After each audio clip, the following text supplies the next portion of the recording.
Hello, Christy here. Today is going to be principle number 3, which is make peace with food.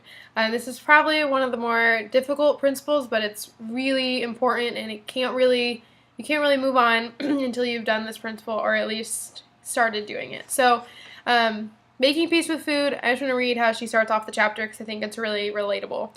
Call a truce, stop the food fight, give yourself unconditional permission to eat. If you tell yourself that you can't or shouldn't have a particular food, it can lead to intense cravings and deprivation that build into uncontrollable cravings and often binging. I'm sure you've been there. I know I have.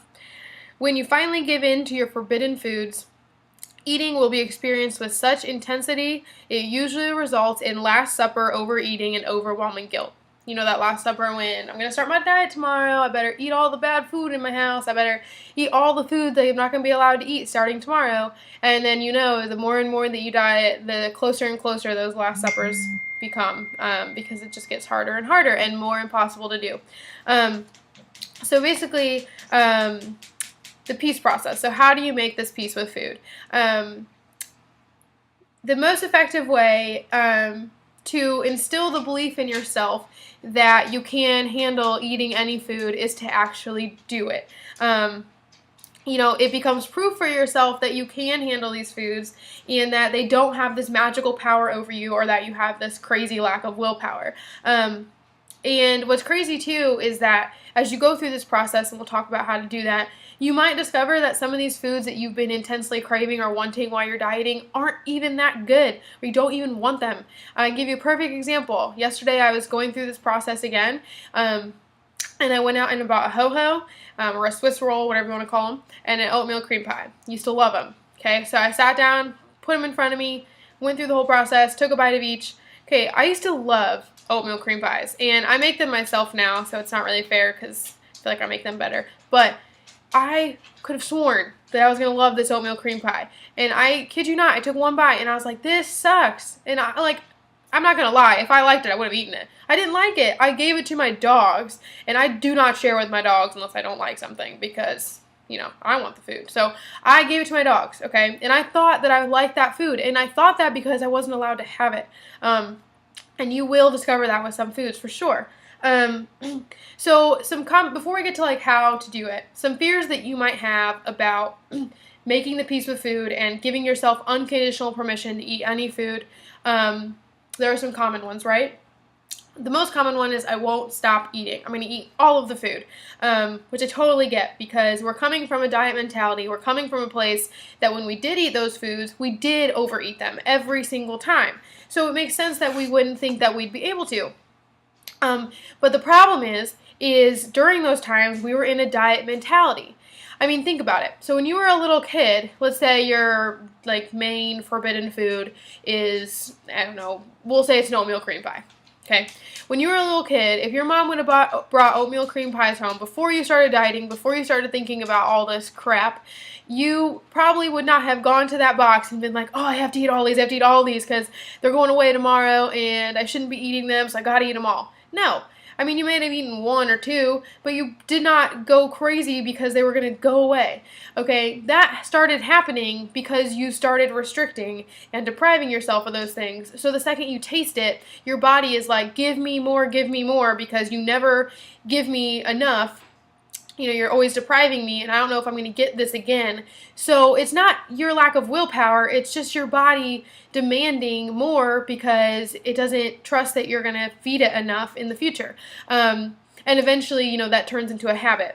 So it's like a biological thing, and then even when you do start feeding your body enough, it still might happen because you have to retrain it. You have to build that trust back up, and you have to, it's not just going to happen overnight. So that fear of going to eat too much. But when you give yourself unconditional permission to eat whatever you want, those cravings, those crazy cravings, will slowly disappear because there's no need to eat all of the oatmeal cream pies if you know the next time you're hungry you can have another one. Okay, so for example, the author of the book, when she did this process, she literally ate cookie dough or raw cookie dough or cooked cookie dough for 2 weeks straight. That's it. because that's that's the process she needed to go through. That's what she wanted. She wanted cookie dough. Every time she got hungry, she thought about what she wanted. It was cookie dough. When I did this process, and as I'm still doing this process right now, I would say a lot of the times, I choose those foods that I did deprive in the past. Frozen yogurt, peanut butter, chocolate. Can't think what else right now. But I choose those foods that I didn't allow myself before. But I don't feel the need. Like, I brought home ice cream the other day. It's sitting in my freezer, and I've eaten it once, and it's been there for like 4 days, and that is insane because I don't even think about it. I think about it when I get hungry, and I'm like, does that sound good? And I'm like, yeah, yes or no. But before, that never would have been possible. If you're in the diet mentality, if you bring ice cream home, you are going to be thinking about that all the time. Like, ice cream, ice cream, ice cream. And then when you decide to eat it, you're going to eat too much of it because you don't think you really should be allowed to have it. And you don't think you should eat it tomorrow, so it's going to be gone. But when you give yourself that permission and there's no thought in the back of your mind of, okay, this is going away, you're going to start depriving this again, you really shouldn't be eating this, there's no reason that you have to overeat it. Because the reason you need to overeat it is because you have that fear of it going away and being deprived again. But if it's never going away, it's here to stay, then you don't need to overeat it. And I know that might sound too simple, but I promise that it's true. And I have girls right now in a group that are practicing this whole process, and they haven't been doing it that long, and they're already starting to realize that and discover that. So it's true, I promise. Another big fear or worry is I've tried it before. I've done that. It doesn't work. I've let myself eat whatever I want, and I just overeat. I just go crazy. It doesn't work. Okay, well, what that probably was pseudo permission or fake permission. Some people will tell me, oh, I've tried that before, and I ask them, did you let yourself eat anything? How did you feel when you ate those foods? Did you have the shoulds in your head? Because usually you're doing it conditionally, not unconditionally. You're telling yourself you can eat whatever you want, but when you go to eat that ice cream, you're still judging yourself the whole time. You're still really not comfortable with it. You're still telling yourself you shouldn't be eating it, and you still feel bad after. If that is a part of it, then it's not real permission, because real unconditional permission does not have the shoulds, it does not have the guilt, it does not have the judgment. So really think to yourself, have I actually tried this before, or have I just kind of tried this before? Because if you just kind of tried it, then that wasn't a fair try, because kind of trying it isn't going to, get rid of the overeating. Okay, it has to be, you have to really go for it, and you have to believe that, it's okay, and then you have to not be judging yourself, and you have to get rid of those shoulds. So really think about it if you've done it. The other thing is that self-fulfilling prophecy. Sometimes the mere thought that you might overeat or that you will overeat is enough to make you overeat. Like, I know when I was binging, I would have that thought that said, well, you're going to do it anyways, so you might as well just get started. And I mean, that's a self-fulfilling prophecy. I told myself I was going to do it anyways, so then I did it. But what if I had instead told myself, no, I'm not going to do it anyways, because you don't get to tell me what to do, and I don't want to eat until I'm overstuffed and whatever. So sometimes just the thought that we're going to overeat is enough to make us overeat. And it's, once you get rid of those thoughts, that self-fulfilling prophecy, then that kind of helps too. And another worry that people have is, I won't eat healthy. And here's the thing. So in the beginning, when you're really going through this process, yes, you might eat less nutrient-dense foods than you do healthy foods or whatever.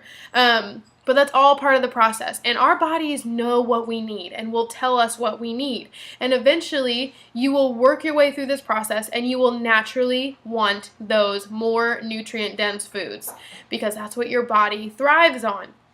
But if you try and cut the process short and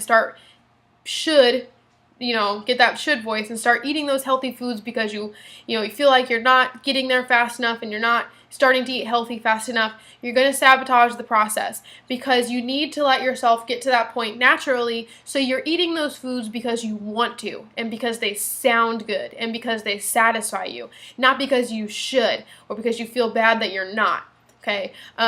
So you will get to that point though. Your body will naturally start to weed out some of those, she calls them play foods, and start adding in more nutrient-dense foods, okay? But you can't speed it up. You can't force yourself to get there. It has to be natural. Otherwise, you're going to feel deprived, because as long as you're forcing yourself to eat things that you wouldn't choose, or you don't want the most, you're going to feel deprived.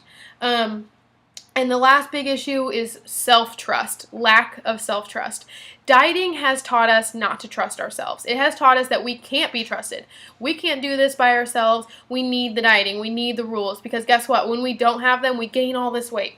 Well, we gain weight with dieting, so what the heck? So that's one of the big things, is learning to trust ourselves again, which trust takes time. You know that. If your boyfriend or your husband or your kid lies to you, you don't just all of a sudden magically trust them again. It takes time. Well, the same is with us.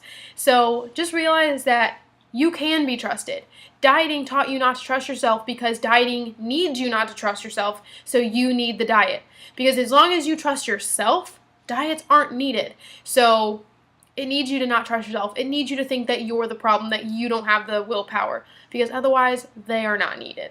Okay, so you just have to be gentle with yourself. You have to know that it's okay that you don't totally trust yourself, but that you can again, and that is so empowering. It is so much more empowering to trust yourself and to be the one in charge of your own decisions than to have control, temporary control, over a diet that somebody else made up that is not your own decisions, and to completely obsess over food and lose your trust. Okay, that is so much less rewarding, and in fact, it's usually just a terrible feeling overall.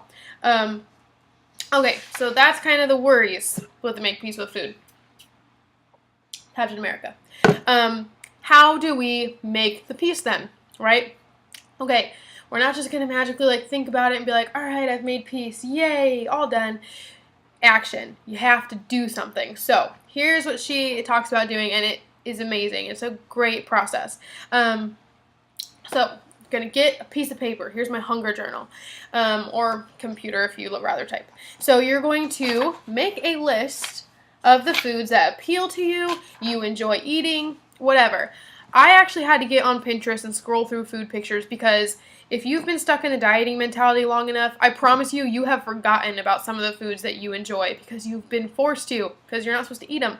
Okay, so here's my list. Make peace with food. Probably should be longer.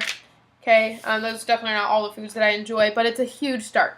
All the check marks are foods that I already eat pretty regularly, or I feel totally comfortable eating, or like I've eaten recently, I guess. The ones without check marks are the ones that I haven't eaten in a while. I am not totally comfortable eating because they were so forbidden when I was dieting, or I just forgot about them. I just totally forgot that they existed because of dieting. So that's what I did. Made the list, right? Next thing, or the second step was to check all the foods that you eat or feel comfortable eating, okay? All the ones without checks are the ones that we're going to work on. So that's the third step, is to give yourself permission to eat one forbidden food from your list. Go to the store, go to a restaurant, get that food. So that's what I did yesterday with the oatmeal cream pie and the ho-ho. Came home, sat down, I found out which one I kept and which one I didn't. So when I did that, okay, I didn't like the oatmeal cream pie. It got the X, right? But I did like the ho-ho, so it got a check. All right, so this is a process of discovering foods that we like, that we enjoy, and realizing the ones that we don't actually enjoy that we thought we did. But you'll never know unless you try. And you'll never make peace with food unless you show yourself that you can do this, okay? So when you get those foods, come home, check in with yourself. You need to be aware and mindful during this process. You need to think how you feel before, how you feel after. Really experience the food. Kind of like on Ratatouille when they eat the food really slowly and he's like, no, don't eat so fast. And he's like, it's lightning-y. And if you know what I'm talking about, kudos. If you don't, I'm sorry. I love Ratatouille. So eat it slow. Enjoy it. Savor it. Afterwards, decide, is it going to get the X or is it going to get the check? Okay? Then you need to work through this list. I'm not saying you have to do it every day. Do it to your own speed and your own comfort. But it's something that, if I leave some of these foods untouched, that means that I don't fully trust myself because I'm too afraid to go get this food because I'm afraid I'm going to eat all of it. But I know that I won't do that because guess what? I can have this food whenever. And I might find out that I don't even want it in the first place. The last thing, this is really important because I know if you are in a diet mentality, you are not doing this right now because I never did this. Make sure that you keep enough food, of the food that you enjoy, including those ones that maybe aren't checked off or are just kind of checked off, but maybe you barely gave it a check. Keep enough of that food in your kitchen so that you know that it is there when you want it. If that seems too scary, you do not have to have that whole list in your house, okay? But at least have a couple of the things in your house so you know it's there. Here is why. Okay, when I was starting this process, last week actually, I've been doing this for a couple months, but I'm still learning because that's the great thing. You're always learning and you can always get better. But anyway, so last week I really wanted chocolate. Well, I didn't have any in the house, okay, because I was still struggling a little bit with myself and allowing those foods in the house. I didn't have it in the house, so what did I do? I went and ate a whole bunch of other crap that I didn't actually want because I didn't have the chocolate. And if the chocolate had been there, I know I would have eaten one square of my dark chocolate that I love, and I never eat more than a square because it's so satisfying. Maybe two. But I never eat more than enough because it's always satisfying. But because it wasn't here, I overate, and then I felt like crap afterwards physically because it wasn't here. And I know that that's scary to bring those foods in the house, but know that it's part of the process, okay? It's part of learning to trust yourself again. It's part of making peace with food, and those foods won't be as much of a problem in the house once you know that you can eat them whenever. They're not here temporarily. They're not here because you're on a break from your diet. They're not here to go away again, okay? That's so important because if you're looking at it in a diet mentality, of course it's going to be more scary. Okay, but once you're looking at it not in a diet mentality, it's not as scary. I can literally bring foods home now and forget that they're there. I brought kids cereal home, which is like my kryptonite, and I forgot it was there. Okay, and I'm not crazy, and this is not an exception. 2 months ago, I would have binged all of that cereal, and I would have thrown it away in shame. I would have hid it at the bottom of the trash can.